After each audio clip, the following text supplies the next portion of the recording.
Hi, everybody. Welcome to the Virtue Signal. I'm Bill Whittle and Alfonso Rachel, just right there next to me on camera, but in reality, he's an undisclosed number of miles away. Anyway, we were talking on our last show about the human connection, and Zoe mentioned a term kind of in passing that I think certainly warrants its own episode, probably warrants its own season, and that term is deconstruction.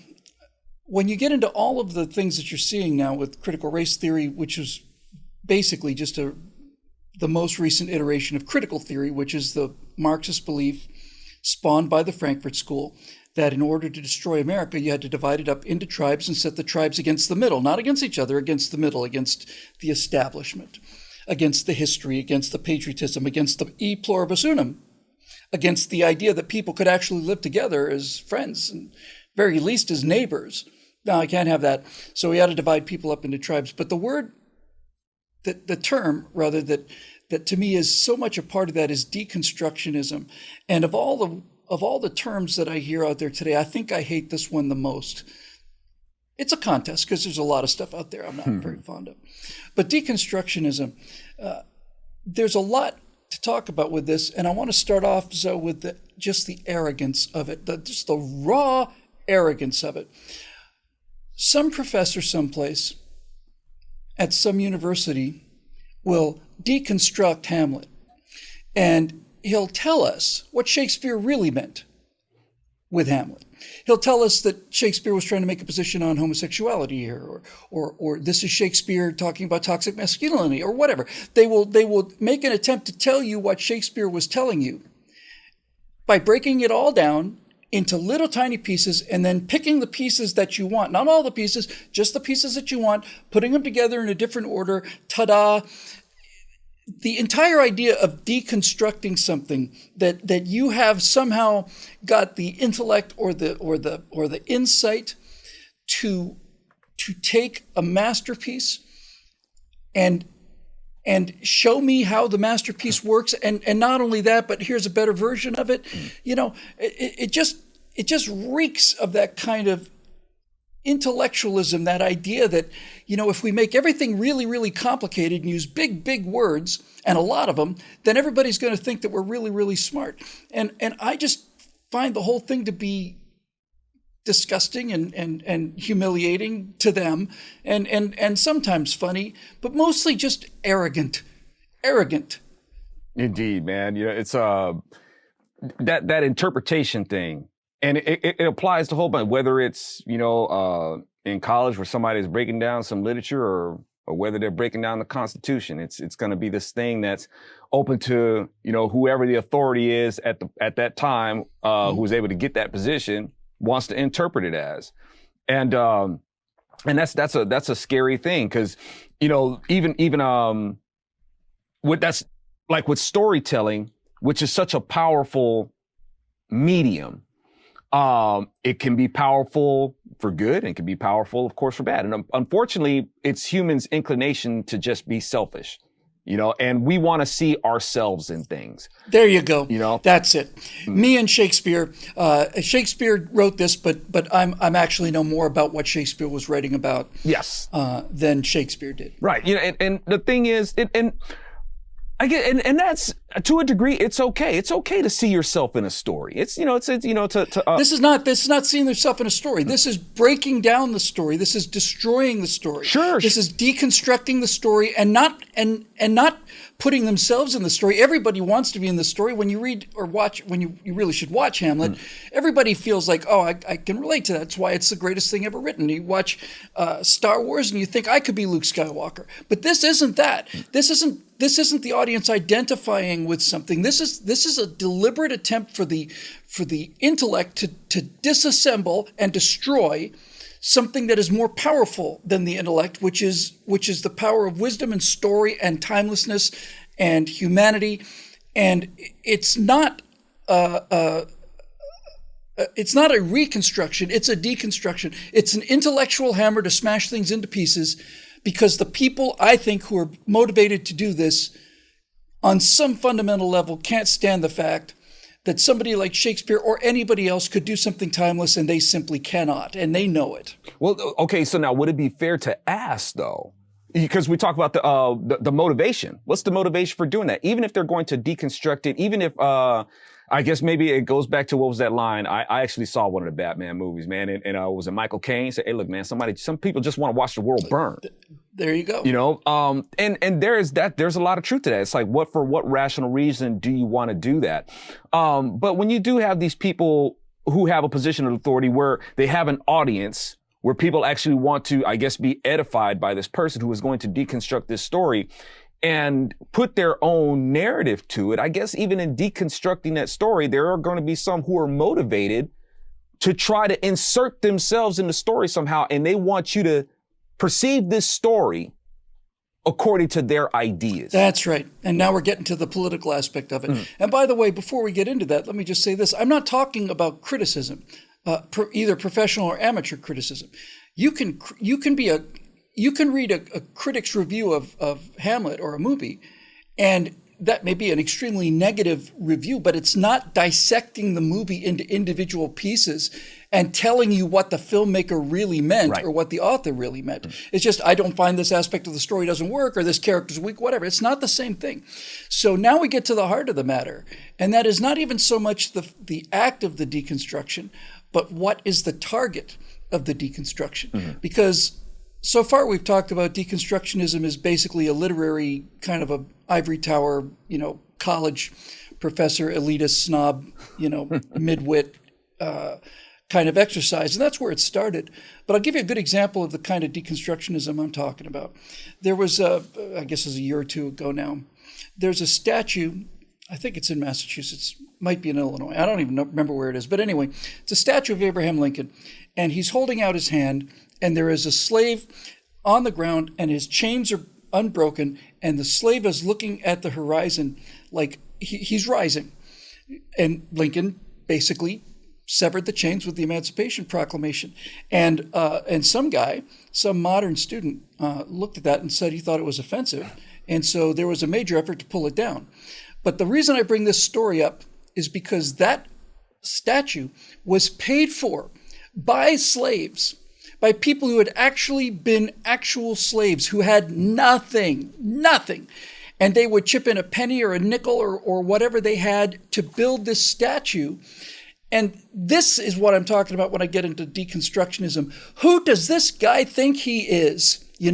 Raised in all of this affluence and all of this freedom and all the rest of it. What makes this guy say, well, I'm offended by this, but the actual people, the actual slaves who he is being offended on behalf of, right, are the ones that paid the money to build this thing in the first place. This is where this deconstructionism is headed, is to break apart all of the fundamental. I notice nobody's deconstructing Harold Zinn, or Howard Zinn. Howard Zinn, yeah. I notice there's no deconstruction of Saul Alinsky, not yeah. Lewinsky. Getting older, but you see where I'm going with this, right? All of these foundational structures, literature, science is being deconstructed. Well, there's, we wrote this paper. Well, there's not enough, there's too many Asians on the review board and not enough Hispanics. And so therefore what? The paper's what? This is what they do. They take things that have value, cultural value, intellectual value, and they smash it to pieces. They tell you they're smashing it to pieces so that they can explain to you what they really meant. But the main objective is, if you can't turn it into positive propaganda, at the very least you get to smash it to pieces. And that's why Luke Skywalker became an old, cranky, cowardly, green milk drinking, murderer, because he was a powerful example to an entire generation. And so he couldn't just be killed. He had to be deconstructed. They had to unmake the legend of him. They had to unmake everything that people liked about him. And that's worse than destroying something. That's unmaking it. That's actually the pop culture term is retcon, retroactive continuity. They basically just went and rewrote the past, and they're very good at this, rewriting the past. The Soviets said, in the Soviet Union, the future is certain. It's the past that's always changing. Oh man, right on. And it's almost like, I guess they find such great entertainment value in making these sort of nuances, and the nuances always seems to be something going dark or something going evil. I mean, because in the dark, I guess you can imagine whatever you want, and that's what they like, and that seems to be what they gravitate towards, but that's just what the darkness is, and it doesn't comprehend light, so they stick to what's familiar. And what's unfamiliar to them, I guess, is just whatever they can imagine, and when we're talking about like deconstructing things, and as you say, man, who do you think you are to deconstruct this message and give your own interpretation of it? Man, that goes right back to the devil himself. I can see the devil, man, in his, as a serpent in a freaking turtleneck with his professorial glasses on, basically telling them, did God really say that? Let me tell you what he really meant. That's exactly right. Let me tell you what God really means by this passage. And God was like, look, man, I gave you my policy.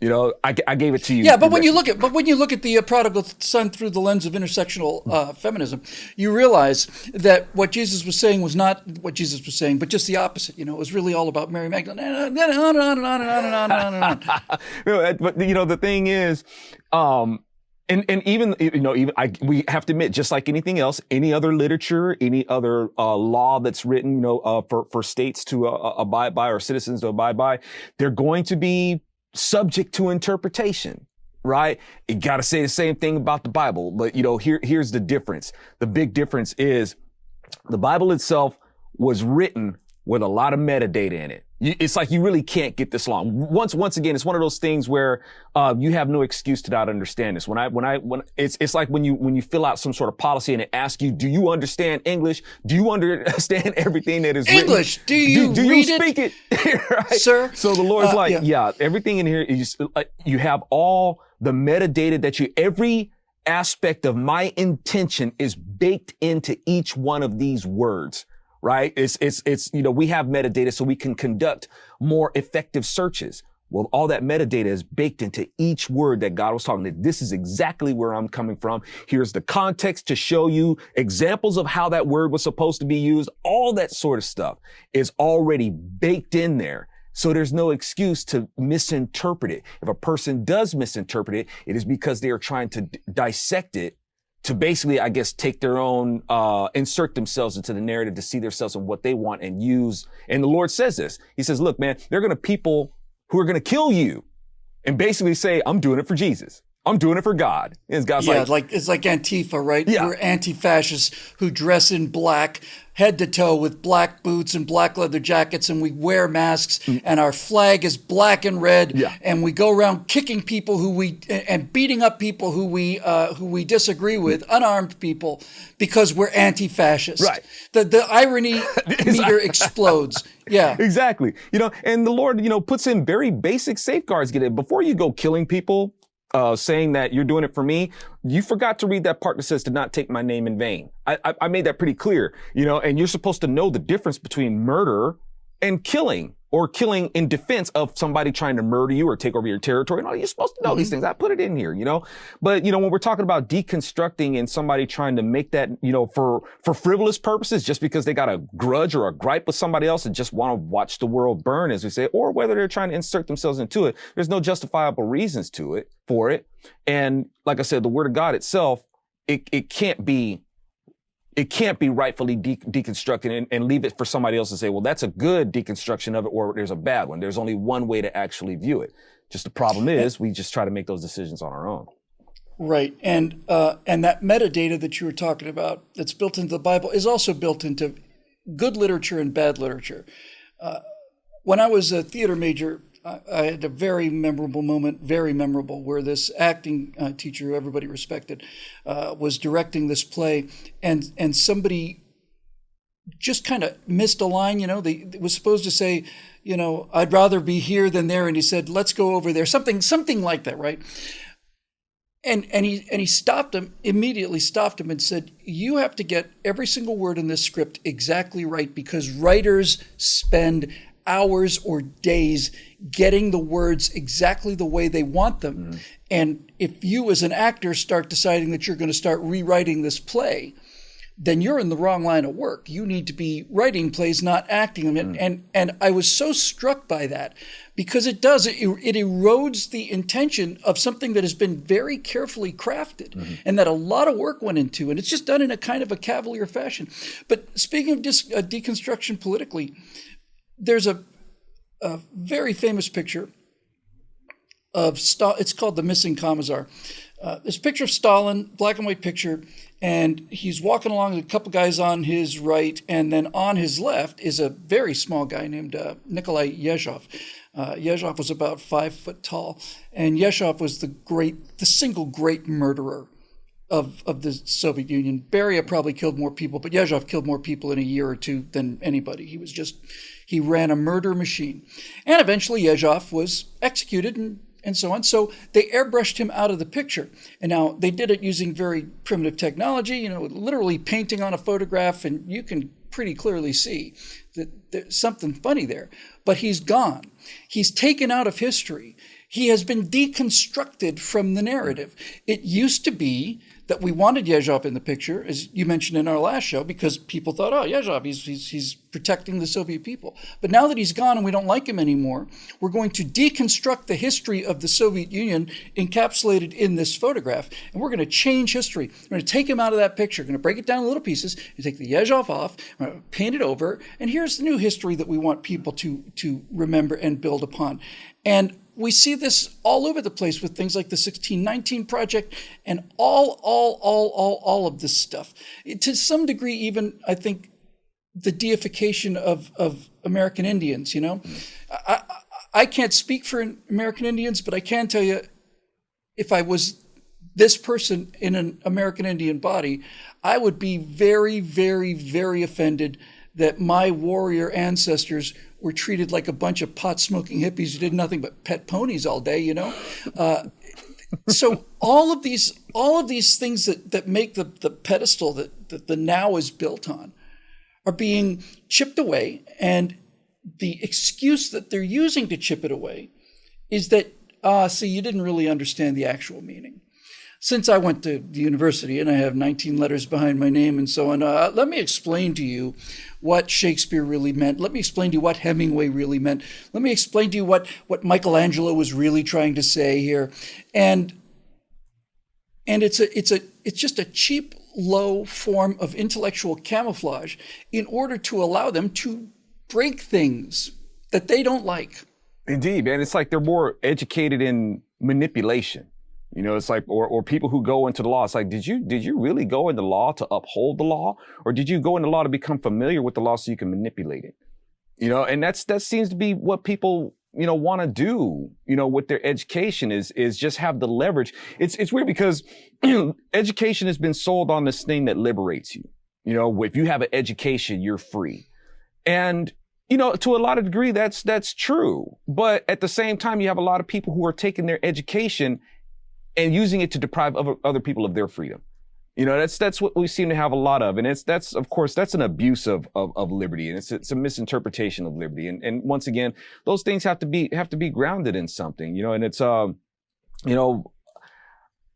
just the resources that we have, man. When I just get down to it, I look at the resources that we have, and, we're talking about convenience, and we're talking about technology, access to information and stuff like that. To what ends are we using it for?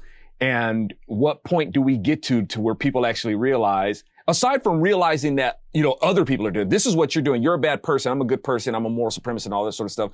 Do we realize that, hey, maybe, I don't know, man, because even people, when they try to pull that self-effacement stuff, man, they even do that wrong. When they try to admit their faults, you got these people who are like admitting their faults and stuff like that, and admitting that they're guilty of something that you may not actually be guilty of. But here's the thing. It's not so much that you want to admit that you're guilty. You're only doing it because you're hoping that other people will admit that they're as guilty as you are, so you can feel better about yourself. Or for the ego stroke of it, yes. Right? You're one of the good white liberals, because I just just went out there and said, I've been part of the oppression of slavery and I didn't even know it, and I have a lot of learning to do. Yeah. And I meant no harm to anybody. When I used the word black hole, I didn't mean to impugn, but I realized that it's my insensitivity and my privilege. And let me nail myself to this cross of my own manufacture so that all of you will realize just how morally advanced I am. Yes. By shooting myself in the head. And it sells, don't it, man? That self-righteousness, man, it sells. So that's one of the reasons why I guess CRT is taking such hold, because it really gives you a chance to say that I'm such a good person because I realize how evil I am. And Yep. And what was. Yeah, and what I'm working on it. Yeah, and what we've done to black folks. Even though they haven't come to the conclusion that, yeah, the stuff that happened to black folks, you are a supporter of the party who did it, which I think is really ironic. But you know what? I look at business models. I just did I'm going to talk a little drummer talk here because I'm a drummer. I love Zildjian cymbals, right? And I just saw one of their statements. It came up like in 2020, and it's confronting racism and how the Zildjian company is going to be proactive in doing these things, basically kowtowing to the Black Lives Matter narrative. Broke my heart, man. Broke my heart. You know, and they're talking about these things that they're gonna do. And can't you just make good symbols? Yeah, you know, it's like you were already a part of bringing people together with music. Yep. You know, you're already doing that. But now what you've done is that you've alienated a whole bunch of your voice, of your audience and people who enjoy your products and stuff like that. And now them being, you know, they're Turkish symbols. But speaking of companies that are owned by, you know, white people, who are going to do this and they're going to do this and they're going to make for sure that there's funding and they're going to make sure to hire more minorities and they're going to set up funds for blacks to be able to set up their own businesses. And it's like, you guys really don't get it, do you? You still think that you're superior and black folks can't do nothing unless you do this. You know, it's like, right. You guys haven't stopped. You know, you haven't stopped. They can't stop. They can't stop. Because that moral supremacy, man, which is basically being more so led by these white liberal Democrats, whom I call the real white devils, if you will, that they're the ones who are doing it. But, you know, under that guise of good intentions and stuff like that, hey, that good intention hood works really good. Yeah, and they're fully self-deceived too. And I'll just close with this. You know, the one of the single greatest examples of deconstruction, and you could make the case the most destructive one, was one I didn't even realize until, I don't know, 7-8 years ago, something like that, when they tried to ram Obamacare down the country's throat. And when they asked where they had the constitutional power to do that, they said, well, it's from the Commerce Clause gives us the authority to do that. And I'd heard the Commerce Clause for years and years and years before that being justified as this and this. So I decided to go to the Constitution, read the Commerce Clause. And the people saying, well, we have the right to remake the healthcare system said, look, it says right here in the Constitution, Congress shall have the power to regulate trade. Oh, well, if it's in the Constitution, I guess it's constitutional. But the actual sentence is, Congress shall have the power to regulate trade among the states, foreign powers, and Indian tribes. In other words, they put a period where there was no period, and all of the things that Congress was allowed to regulate, gone. So, yes, if you are a state, or if you are an Indian tribe, or if you are a foreign power, you individually, you listening to me right now, if you're either an Indian tribe, a state, or a foreign power, then Congress can mess around with your business. But if you're not one of those things, they can't, because the Constitution's very clear, very clear. The United States means the federal government, the people, the state, the people, the United States, and it was such a flagrant lie to put a period there. You know, it's that kind of selective editing where you take somebody's first half of a sentence and just put a period there and present it to mean the exact opposite of what it actually meant. Thank you, man. Thank you for reminding folks of that, because, you know, these kind of things, it's so weird how liberal and that self-righteousness, man, it sells. And when you can go ahead and just like, you know, and they're really good at imagining things that aren't there or imagining things that are there. And you have people giving over these to imaginations. And this is how business, I guess, is done. And it gives the government the power that it's not supposed to have to go ahead and regulate however they say that they're able to regulate. And people just have to suck it up and just go with it. If it hasn't dawned on you yet, folks, the reason that the American system of public assistance is called welfare is because in the preamble to the Constitution, which is basically saying, come on in and have a seat. This is not the business. This is the come on in and have a seat. But in the preamble, it says, provide for the general welfare, promote the general welfare. Yeah.